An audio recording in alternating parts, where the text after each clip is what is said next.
வணக்கம். இந்திய நேரப்படி காலை 6 மணி. ஜெம் தலைப்புச் செய்திகள். முன்னாள் பிரதமர் வாஜ்பாய் நினைவு நாளையொட்டி அவரது நினைவிடத்தில் குடியரசுத் தலைவர் திரௌபதி முர்மு, பிரதமர் மோடி மலர் தூவி மரியாதை.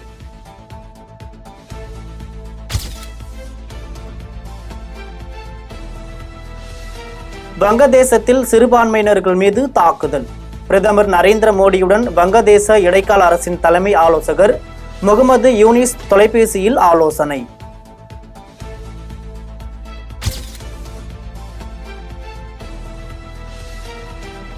கவுன்சிலர்கள் யாராவது தவறு செய்தால் அவர்கள் மீது பதவி பறிப்பு உள்ளிட்ட நடவடிக்கைகளை உடனடியாக எடுக்க வேண்டும்.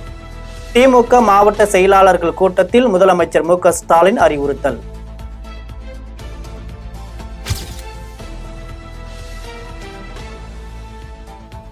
மின்சாரம் தாக்கி உயிரிழந்த அரசு பஸ் டிரைவர் குடும்பத்திற்கு ரூபாய் 3 லட்சம் நிவாரணம். முதலமைச்சர் மு க ஸ்டாலின் அறிவிப்பு.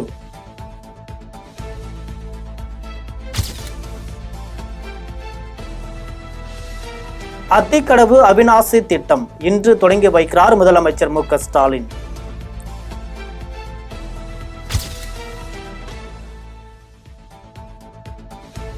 சுதந்திர தின விழாவில் ராகுல் காந்திக்கு பின் வரிசையில் இடம் ஒதுக்கப்பட்டதாக காங்கிரஸ் குற்றச்சாட்டு.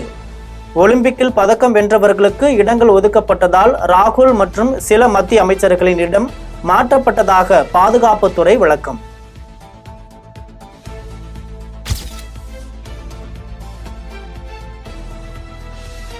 ஆந்திராவில் ஜெகன்மோகன் ஆட்சியின் போது முடங்கியிருந்த அண்ணா உணவகங்களை மீண்டும் தொடங்கி வைத்தார் முதலமைச்சர் சந்திரபாபு நாயுடு. ஏழை எளிய மக்களுக்கு 5 ரூபாயில் உணவளிக்கும் வகையில் மாநிலத்தின் பல்வேறு பகுதிகளில் 203 உணவகங்களை தொடங்க அரசு திட்டம்.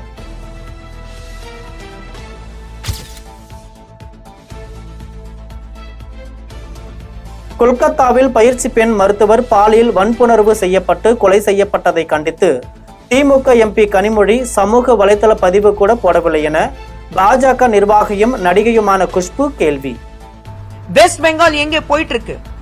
வெஸ்ட் பெங்கால் இது நடக்குதுன்னா இன்னைக்கு பாரத தேசத்துல நம்ம நாட்டுல இருக்கிறது எதிர்கட்சியில உட்கார்ந்துட்டு ஒவ்வொரு நேரத்திலையும் ஒவ்வொரு பார்லிமெண்ட்ல உட்காரும் போது அங்கிருந்து எந்திரிச்சு வெளியில போறாங்க பாருங்க குரல் கொடுத்துட்டு. இந்த நேரத்துல ஏன் அங்கிருந்து எந்திரிச்சு போகல? டிஎம்சியோட மோவா மோத்ராவும் சரி, டெரெக் ஓபிரையனும் சரி, இப்படி ஒரு பிரச்சனை பார்லிமெண்ட்ல நடந்தாக்கா எந்திரிச்சு கத்திட்டு வெளியில போறாங்க. ஏன் உங்க மாநிலத்துல நடக்கிற பிரச்சனை உங்க முதலமைச்சரை நீங்க காப்பாற்றணும், அதனால நீங்க பேச மாட்டீங்களா? கனிமொழி அவர்கள் இதை பத்தி பேச மாட்டாங்களா? அவங்களும் ஒரு பெண் தானே, ஒவ்வொரு விஷயத்துல குரல் கொடுக்கறவங்க தானே. ரொம்ப ஆச்சரியமா இருக்கு, கனிமொழி அவர்கள் இதை பத்தி வாய திறக்கல, பேசவே இல்லை. பார்லிமெண்ட்லயும் சரி எங்கேயும் சரி யாரும் பிரஸ் பார்த்துட்டு ஒரு ட்வீட் கூட பண்ணல, ஒரு சோசியல் பிளாட்ஃபார்ம்ல ட்வீட் கூட பண்ணல, இது கண்டிச்சு ட்வீட் கூட பண்ணல, ஒரு கேள்வி கூட கேட்கல.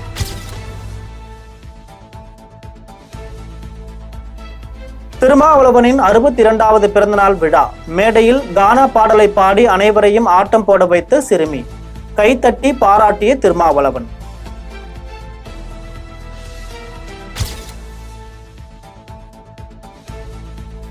அக்டோபர் 29ஆம் தேதி முதல் வாக்காளர் பட்டியல் திருத்த பணிகள் தொடக்கம். தலைமை தேர்தல் அதிகாரி தகவல்.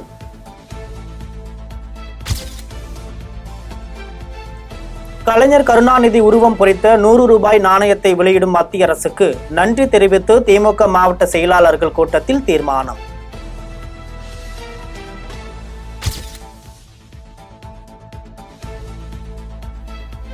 காஞ்சிபுரம் காமாட்சி அம்மன் திருக்கோவிலுக்கு வருகை தந்து சாமி தரிசனம் செய்த தேமுதிக பொதுச் செயலாளர் பிரேமலதா விஜயகாந்த். ஜாதி மதத்திற்கு அப்பாற்பட்டது தேமுதிக என்றும் ஓட்டு போட உரிமை உள்ள அனைவரும் முதல்வராக உரிமை உள்ளவர்கள்தான் என்று பேச்சு.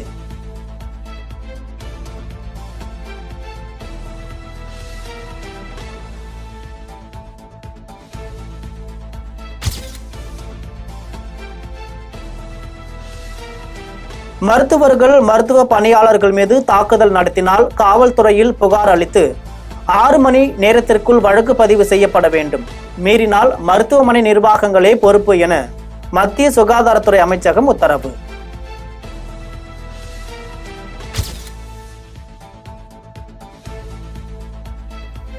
தூத்துக்குடி அருகே குலசேகரப்பட்டினத்தில் 2வது ராக்கெட் ஏவுதளம் அமைக்கும் பணி 2 ஆண்டுகளில் நிறைவடையும். SSLV D3 ராக்கெட் விண்ணில் வெற்றிகரமாக செலுத்தப்பட்ட பிறகு அளித்த பேட்டியில் இஸ்ரோ தலைவர் சோம்நாத் தகவல்.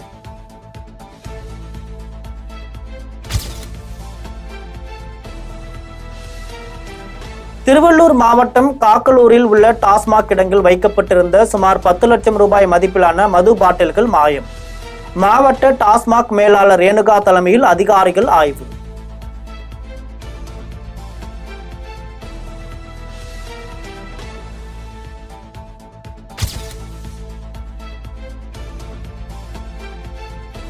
புதுக்கோட்டை மாவட்டம் பொன் அமராவதியில் உள்ள தனியார் மருத்துவமனையில் ஸ்கேன் அறைக்கு சீல் வைப்பு.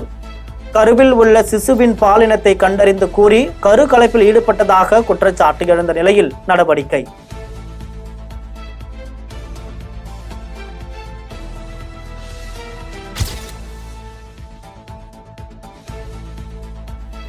சென்னையில் 75 இடங்களில் மின்சார வாகனங்களுக்கான பேட்டரி ஸ்வாப்பிங் நிலையங்கள் அமைக்க சன் மொபிலிட்டி நிறுவனத்தின் திட்டம். உலக முதலீட்டாளர்கள் மாநாட்டில் மேற்கொள்ளப்பட்ட புரிந்துணர்வு ஒப்பந்தத்தின்படி அமைக்க நடவடிக்கை.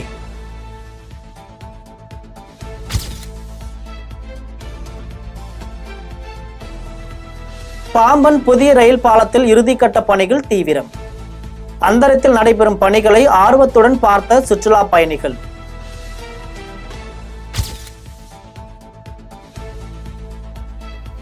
வார விடுமுறையொட்டி சுற்றுலா பயணிகளின் வசதிக்காக உதகை குன்னூர், உதகை கேத்தி இடையே இன்றும் ஆகஸ்ட் 25ஆம் தேதியும் சிறப்பு மலை ரயில்கள் இயக்கப்படும் என தெற்கு ரயில்வே அறிவிப்பு.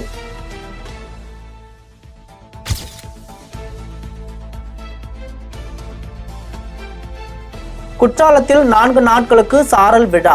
பல வண்ணங்களில் ஜொலிக்கும் வகையில் ஒளிரூட்டப்பட்ட மெயின் அருவி.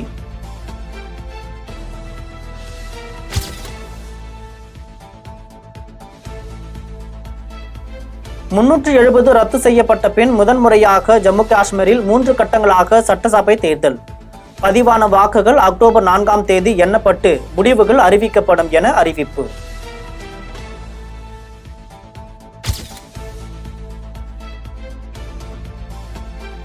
ஹரியானா மாநிலத்தில் அக்டோபர் 1ஆம் தேதியன்று ஒரே கட்டமாக சட்டமன்ற தேர்தல்.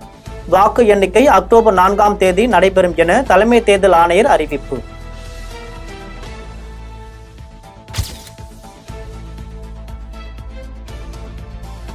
நாக்பூர் அருகே மகர் தோக்டா நீர்த்தேக்கத்தின் கலங்கல் பகுதியில் ஸ்டண்ட் செய்ய முயன்ற விபரீதத்தில் சிக்கி இளைஞர்கள்.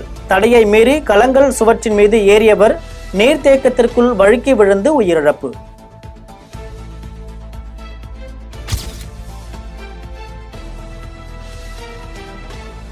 சவுதி அரேபியாவிலிருந்து பாகிஸ்தான் திரும்பிய 34 வயது நபருக்கு குரங்கம்மை பாதிப்பு கண்டுபிடிப்பு.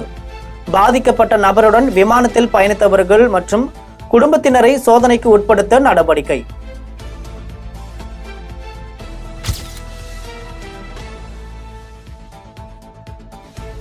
வெஸ்ட் இண்டீஸ் தென்னாப்பிரிக்கா இடையேயான 2வது டெஸ்ட் போட்டி. வெஸ்ட் இண்டீஸ் 144 ரன்னில் ஆல் அவுட்.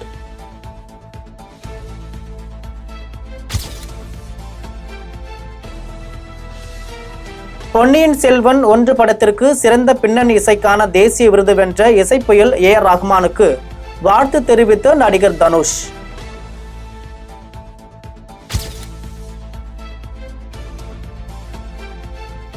நான்கு தேசிய விருதுகளை வென்ற பொன்னியின் செல்வன் 1 படக்குழுவிற்கு வாழ்த்து தெரிவித்த நடிகர் விக்ரம்.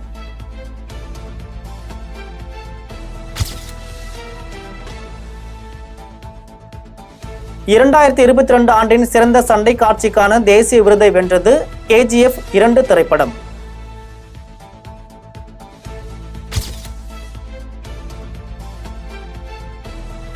(2002) ஆண்டின் சிறந்த நடனத்திற்கான தேசிய விருது திருச்சிற்றம்பலம் படத்திற்காக ஜானி மற்றும் சதீஷ் கிருஷ்ணனுக்கு அறிவிப்பு.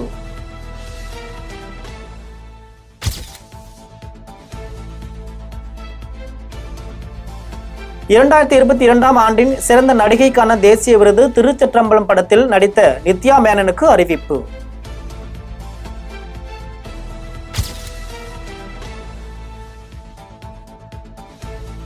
2022ஆம் ஆண்டின் சிறந்த நடிகருக்கான தேசிய விருது காந்தாரா படத்தில் நடித்த ரிஷப் ஷெட்டிக்கு அறிவிப்பு.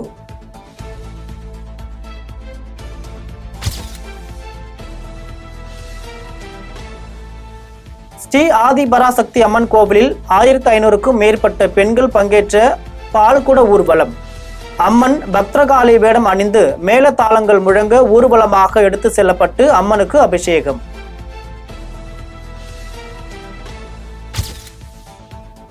இத்துடன் ஜெம் செய்திகள் நிறைவடைகின்றன. மீண்டும் ஜெம் செய்திகள் காலை 8:30 மணிக்கு. உடனுக்குடன் செய்திகளை காண GemLive.tv என்ற இணையதளத்தில் இணைந்திருங்கள். நன்றி, வணக்கம்.